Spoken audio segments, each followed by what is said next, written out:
Singapura mana buka lampu? Tak ingat waktu kita balik malam? Tak, bila Dia kena bayar sekali. oh ya ke? Kau ni? Berapa banyak setengah? So kita 2 orang ke Rasa Jaya RM4.50. Seorang RM1.50. Assalamualaikum cik. Lama tak jumpa cik. Sihat cik? Alhamdulillah.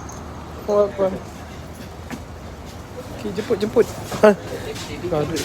Apa no? Duduk belakang.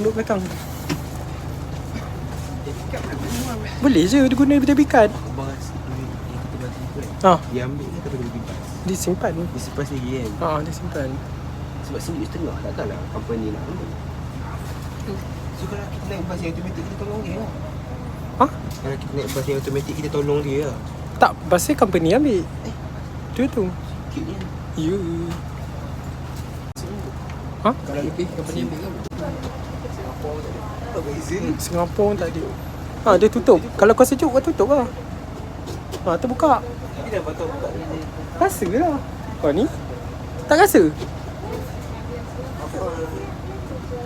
Singapura tak ada. Tak ada. Singapura tak ada. Tapi siapa nak tutup? Dia sekejap tu. Nanti kita sempat gincir.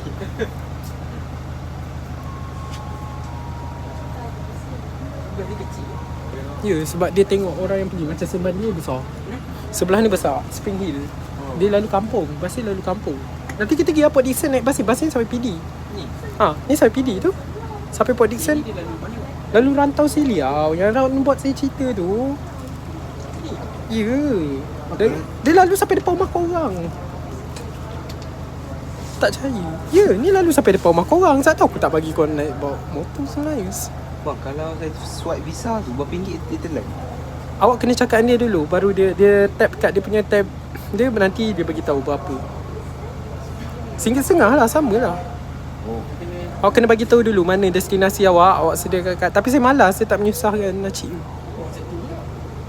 Bukan memang sekali naik memang RM1.50. Ya, RM1.50. Tak, saya suka bayar cash. Saya tak nak menyusahkan nanti waktu dia nak memandu, dia nak tekan-tekan lah. Ha? Kenapa dia kena buat macam tu? Kalau tak, dia kena buat 2 tab kat belakang ni. Dia nak buka 1 pintu. Tab belakang mahal. Dia buat macam tu lah, style macam tu. Ada kesan dia tapi dia tak letak kat sini.